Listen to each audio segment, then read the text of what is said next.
I'll share with you just maybe 4 or 5 easy to use teaching resources, which we can all use. Doesn't matter what the subject is: history, politics, geography, French, economics, whatever it is. Some easy to use teaching resources.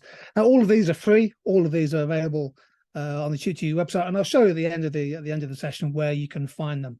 What I find is increasingly I'm using these both on online teaching, but also increasingly using them in the classroom, in the schoolroom. Basically, a nice, easy way of generating ideas, thoughts, particularly when we get towards the end of courses. Students are focusing very much on exams. So I thought I'd split this little 5-minute session into three sort of sections. One is quick fire ways to generate examples, give you things that I use in my teaching. Then we'll look at some matching exercises and 1 or 2 other things as well, including some different multiple choice questions. So one idea is, and by the way, of course, we're going to record this session, and I'll make this presentation available to everybody in the session on the download. But critically also, I'll send you a link to where you can get the free resources across the website. So this is 5, 4, 3, 2, 1. It's in the name. You give students 2 minutes. You can choose how long to answer questions. So, by the way, with all of these little templates, you decide what the questions are, what the stimuluses are. And you can even get, building on Sammy's work today, you can get the students to get their own quizzes, which would be a tremendous achievement. This is GCSE history. I don't know how many 5 duties of a king there were in the 1100s and 1200s. Hopefully students will. Reasonable people went on crusades. And basically this can work online. You're working in a classroom as well, so you've got a PowerPoint and a projection facility. And you have 2 minutes, and students are writing down their answers, and then the answers hopefully appear.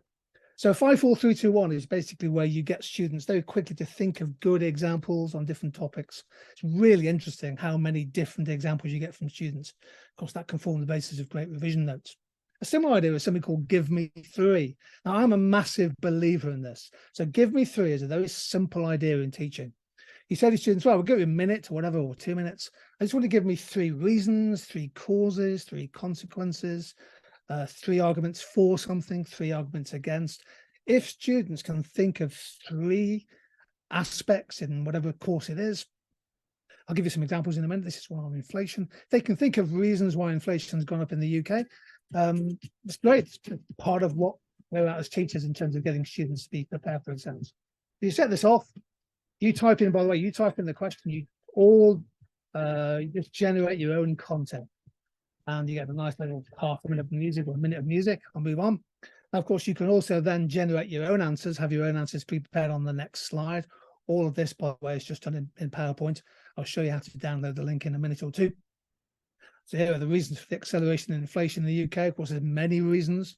Oftentimes, what we then find in the classroom, in the schoolroom, is that these provide a stimulus for discussion, for debate, for argument, because students may have decided different answers. Or you might argue you could get students to calibrate which is the most important reason why inflation's gone up. So give me 3. So we've got 5, 4, 3, 2, 1.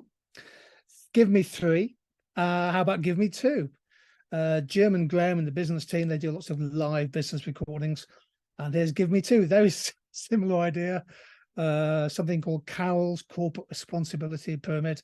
Don't know what that is, but you provide a little mini case study which you can write on a slide. Ask them a question. Give me 2 responsibilities that are likely to impact how society views the business. Sports Direct is a well-known business in the UK. It's slightly down market. I call it the sports shop for people who don't play sport, but that's another issue. And you give them a minute or whatever. Each of these PowerPoints has a lovely kind of background, a bit of music. And the students appreciate a bit of music in the classroom, particularly if it has a banging beat. And, there's nothing wrong, by the way, with the music in the classroom. Don't worry about it. It's absolutely brilliant. Now they're writing their answers down. They might be sharing. They might be working in pairs, generating ideas. Because when you're ready, you can bring up your own ideas. Oftentimes, the students' responses are better than yours. And that's I often find that. So give me 3. Give me 2. The next one. Now I'm going to try this with you. So please do have a go in chat. Who can get the right answer? This is something called the big reveal. We've used it in economics, we've used it in politics, in history, in business, in geography. We give you 5 clues, and we're looking for the first student to reveal the answer. And if you want to have a go in chat, post the answer. First clue coming up. This is a business that was launched in 2017. No prize for the winner, but can somebody post an answer in chat? Second clue, it reached 740 million users in 2021. So I think they know it's a global business that's got 740 million users. Maybe Passan can monitor the chat room here. In 2021, it reached 3 billion downloads worldwide, despite being banned in India. What do I think the business is? Next clue coming up. USA and Indonesia have the largest audiences with 131 million and 92 million users. And it's owned by a Chinese business ByteDance. So the idea here is you basically reveal over time.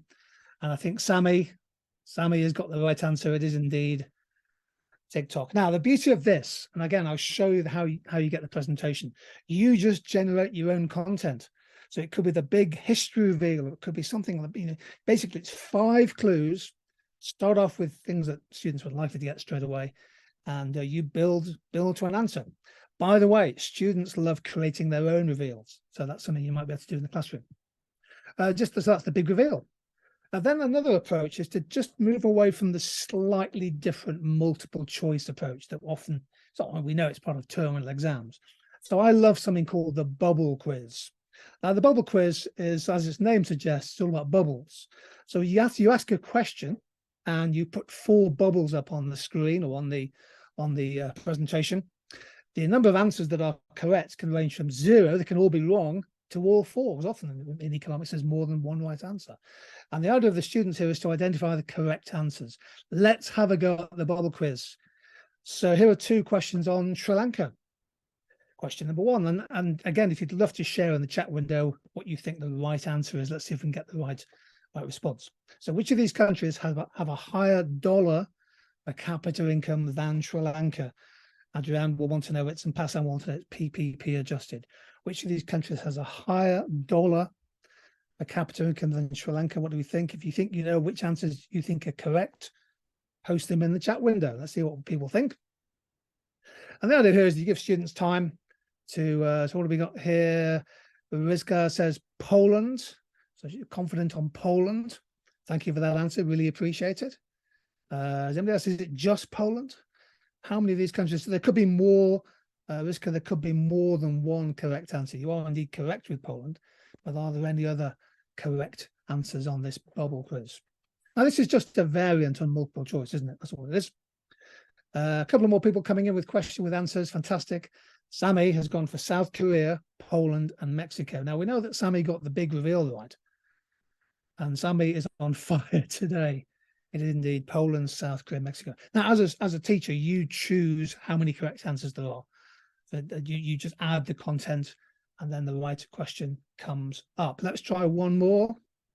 Test your knowledge. Which of these Sri Lankan cities has a higher population than 100,000? So which of these cities, according to the World Population Review of 2023, which of these countries has a population in excess of 100,000?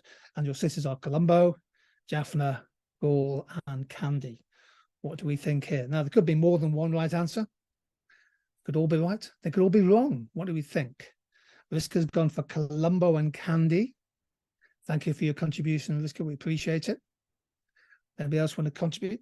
Don't worry, we're not taking marks. It's not going to go into a mark book. Okay, here we go. Let's have a look. One more answer coming in. The answer according to this is Colombo, Jaffna, and Kandy Gaul, just below 100,000, according to my sources. And that could invite a discussion, couldn't it, about the accuracy of population data. So I think Big Reveal is really fun to use, both online and face-to-face teaching. My next little activity, a couple more to share with you, is something called the application spinner. Now, the application spinner is where you choose a topic or subject. Could be any subject, as Rachel was saying. Could be history, could be politics, could be biology, physics. You put a subject up there, and in the middle you say, well, give me an example of, or give me a cause of, or give me a consequence of, and you give options. Basically, you can then type your answer into there. So you generate the content, you write in your own content. Let's give a quick example here. Let's have a go on the chat window. Multinationals in the global economy.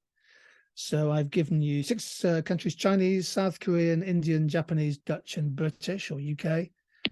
We click just clicking the PowerPoint. This is perfectly random, as you know. Okay, in the chat window, please.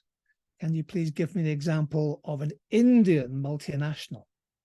Because oftentimes what you're trying to do, you're trying to broaden the understanding of multinationals, transnational corporations, beyond the usual Apple and what have you, and Google and Nike. Does anybody here know some good examples of Indian multinational companies that might be good examples for students, both perhaps to explore and to put as used as examples in an exam? And there's Oda says Infosys. Fantastic answer. Now, of course, as a teacher, you may well have you've got your own ideas. See what the students come up with. I have gone for Reliance Industries, Tata Group, and indeed Infosys. So application spin is quite an interesting idea. Here's a good example from business. Jim and Graham were doing a business live stream. So and of course, the key thing here is Rachel was suggesting and Sammy was suggesting in the first session, the choice of question, the choice of stimulus often has quite an insane effect on the answers. So how might inflation affect a business such as, some of them may be familiar to you, Tesco, Poundland, Apple, Nissan, Pret and Ryanair. You click it, this is perfectly random, as you know. The spinner is a random variable, and it's Pret. Now Pret's a supermarket, it's a fast food chain in the UK, sells sandwiches, coffees, overpriced food of all types. The students will give you answers. You may have some answers as well. Here's the point. You're just using a little activity to generate student responses. Works brilliantly in revision, by the way. But you might have your own answers, and you then merge the best.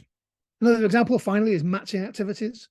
Oftentimes, little matching exercises. This works brilliantly in history and politics, in the sciences. So you provide, there might be 5 really key definitions that you want students to understand and know as part of their retrieval. And again, you just set the clock off. You give them a minute to try and match. What you might do here, by the way, is print off a 60-second challenge and get students physically to match up the challenges, and they're the answers. So that's matching. Another really good example is we've used in WOW Economics and things is just simple printing off. So not PowerPoint. This is one market structure matrix where we give students, I don't know, what have we got here? 20 markets. Some of them have to decide what kind of market is it, a monopoly, is it competitive, etc. And the nice little printed doc activities, often you need the resources for this, work really well. And finally, try dominoes. So try dominoes is one of those things which I've used in the past. It's insanely addictive, and it works in many different contexts. This is GCSE geography. So you print off 24 triangles, and they're printed off in the shape of a triangle, and the students then have to rearrange these triangles and create a hexagon where the definitions and the words would have you match on the edges. Let me just give a quick example here. I think this is business economics, but no, this is geography, isn't it?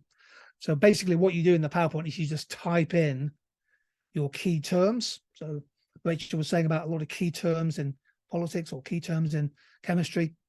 Type in your phrases, you type this in, you type the definitions in, then allocates a random side of a dominoes, and then creates this automatically. You just run the macro, and you can print off an A3. You can get, maybe if you have a nice duplicating person, they could print it off. And pair of scissors, it's all free. Mix them up, and then the students have to match. Of course, you print off your own copy, so you know what the answer is. There we go. Those are all Tutor 2 resources. The easiest way to make flashcards and things is probably using these 3 things called the Quizlet. So you might be familiar with Quizlet, which is hundreds of students use Quizlet to. I'd always use the free version, by the way. I never pay for the premium version. And we also use at school something called Kahoot, which has actually just been bought by Goldman Sachs. It's a Norwegian quiz company, which provides a lot of very useful, very interactive quizzes. There's a whole bunch of stuff out there already, subject by subject, but you might want to make your own games as a learning tool. Well, there we go. That is Tutor to You. There's my email, by the way, tutor2econ@gmail.com. Just retired from Eton College, so I'm enjoying a few weeks off. I started Tutor to You full-time in September. tutor2econ@gmail.com. I'll post it in the chat window as well for Basan and team. And please do contact me if you'd like a a copy of the resources. What I thought I'd do very quickly, last time before I finish, is just show you where to get the resources from. So if you go to tutor2u.net, tutor2u.net, and just there's the homepage. The subjects are here: business, geography, law, politics, history, psychology. Psychology is insanely popular. For example, let's go to geography, the geography page. If you then go to live streams, there are all the replays of the live streams. We do a lot of live streams ahead of exams. Click on replays. There's nothing upcoming. So there are 66 live streams. Now you can either watch them. So if you're teaching GCSE geography, let's say water and carbon cycles, you can either watch it again, but most importantly from our teaching point of view today, is you can then download the PowerPoint. So Alice and Catherine, two geography teachers, they will have used these activities. Download the PowerPoint and then just use it for your own benefit. Tweak the content, add your own content, simple, clean, free, and it's a great way of just encouraging students to generate ideas.